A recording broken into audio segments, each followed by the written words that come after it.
Marcos, capítulo 9. Disse-lhe mais: em verdade vos digo que, dos que aqui estão, alguns há que de modo nenhum provarão a morte até que vejam o reino de Deus já chegando com poder.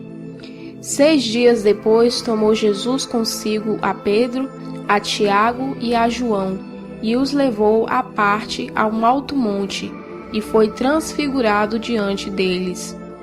As suas vestes tornaram-se resplandecentes, extremamente brancas, tais como nenhum lavandeiro sobre a terra a poderia branquear.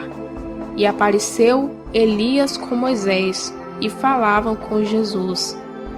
Pedro, tomando a palavra, disse a Jesus: Mestre, bom é estarmos aqui.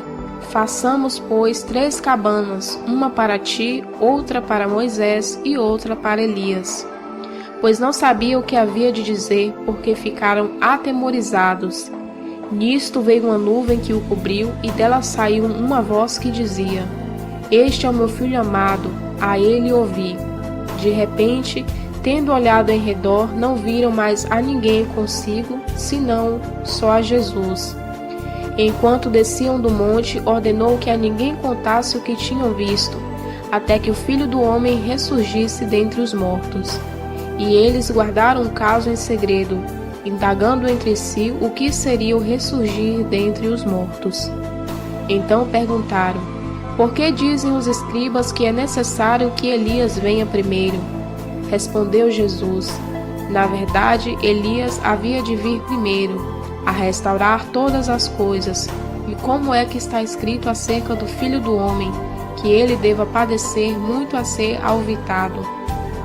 Digo-vos, porém, que Elias já veio, e fizeram tudo quanto quiseram, como dele está escrito.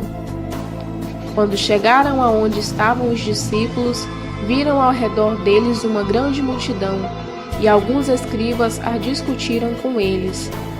E logo toda a multidão, vendo a Jesus, ficou grandemente surpreendida, e correndo todos para ele, o saudavam. Perguntou ele aos escribas: Que é que discutes com eles? Respondeu um dentre a multidão: Mestre, eu te trouxe meu filho, que tem um espírito mudo, e este, onde quer que o apanha, convulsiona de modo que ele espuma, range os dentes e vai definhando. E eu pedi aos teus discípulos que o expulsassem, e não puderam. Ao que Jesus lhe respondeu: Ó geração incrédula, até quando estarei convosco? Até quando vos hei de suportar? Trazei-mo. Então lhe trouxeram, e quando ele viu a Jesus, o espírito imediatamente o convulsionou, e o endemoniado, caindo por terra, revolvia-se espumando. E perguntou Jesus ao pai dele: Há quanto tempo sucede isto? Respondeu ele: Desde a infância, e muitas vezes o tem lançado no fogo e na água para o destruir. Mas se pode fazer alguma coisa, tem compaixão de nós e ajuda-nos. Ao que lhe disse Jesus: Se podes, tudo é possível ao que crê. E imediatamente o pai do menino, clamando com lágrimas, disse: Creio, ajuda a minha incredulidade. E Jesus, vendo que a multidão, correndo, se aglomerava, repreendeu o espírito imundo, dizendo: Espírito mudo e surdo, eu te ordeno, sai dele e nunca mais entre nele. E ele, gritando e agitando, saiu, e ficou o menino como morto, de modo que a maior parte dizia: Morreu. Mas Jesus, tomando-o pela mão, o ergueu, e ele ficou em pé. E quando entrou em casa, seus discípulos lhe perguntaram à parte: Por que não podemos o expulsá-lo? Respondeu: Esta casta não sai de modo algum, salvo a força de oração e jejum.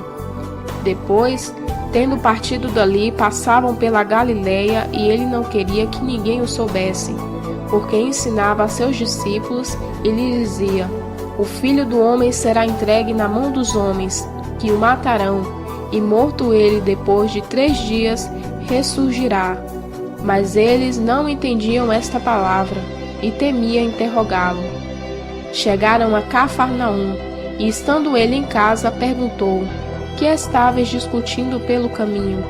Mas eles se calaram porque pelo caminho haviam discutido entre si qual deles era o maior. E ele, sentando-se, chamou os 12 e lhes disse: Se alguém quiser ser o primeiro, será o derradeiro de todos e o servo de todos. Então, tomou uma criança, colocou-a no meio deles e, abraçando-lhe, disse: Qualquer um que em meu nome receber uma dessas crianças, a mim me recebe. E qualquer um que recebe a mim, recebe não só a mim, mas aquele que me enviou. Disse-lhe João: Mestre, vimos um homem que em teu nome expulsava demônios, e nós lhe proibimos, porque não nos seguia. Jesus, porém, respondeu: Não lhe proibais, porque ninguém há que faça milagre em meu nome e possa logo depois falar mal de mim. Pois quem não é contra nós, é por nós. Porquanto qualquer um que vos dar a beber um copo de água em meu nome, porque sois de Cristo, em verdade vos digo, que de modo algum perderá a sua recompensa.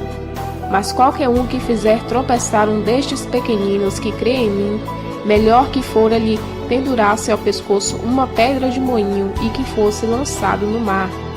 E se a tua mão te fizer tropeçar, corta. Melhor é entrares na vida aleijado do que tendo duas mãos, ires para o inferno, para o fogo que nunca se apaga, onde o seu verme não morre e o fogo não se apaga. Ou se o teu pé te fizer tropeçar, corta-o. Melhor entrares coxo na vida do que tendo 2 pés, seres lançado no inferno, onde o seu verme não morre e o fogo não se apaga. Ou se o teu olho te fizer tropeçar, lança-o fora. Melhor é entrares no reino de Deus com um só olho do que, tendo 2 olhos, seres lançado no inferno, onde o seu verme não morre e o fogo não apaga. Porque cada um será salgado com fogo. Bom é o sal, mas se o sal se tornar insípido, com que o haveis de temperar? Tende sal em vós mesmos, e guardei a paz uns com os outros.